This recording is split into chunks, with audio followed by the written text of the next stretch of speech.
Welcome to episode 11. What does an artifact look like at FPQ?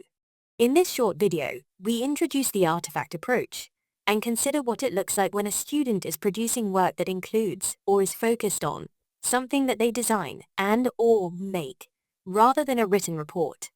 The term artifact is actually very broad and includes anything that the student can create. This could be with your hands like a piece of artwork or a product. It could also be something you use digital software to make, such as an animation or a soundtrack.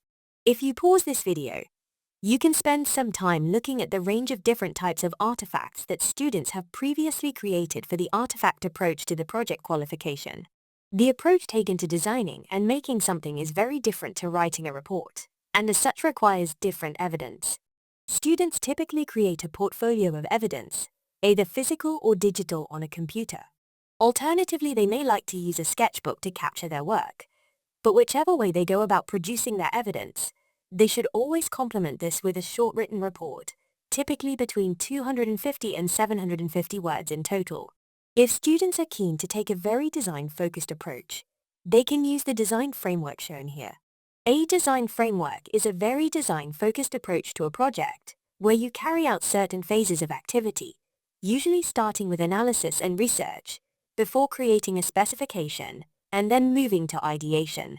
Students will plan what they will make, then create their final piece before testing and evaluating it alongside the whole project. Because what is being created is physical or digital work, students will need photographic evidence of their final outcome and images of the work developing throughout the project. If groups of students want to work together to create an artifact, it is important that each individual in that group has a clear and identifiable role. This means that each person in the group can write their own report, create their own portfolio of evidence, and there will not be any instances where the same work appears in two or more students' evidence. The assessor will want to clearly see what each student designed and made,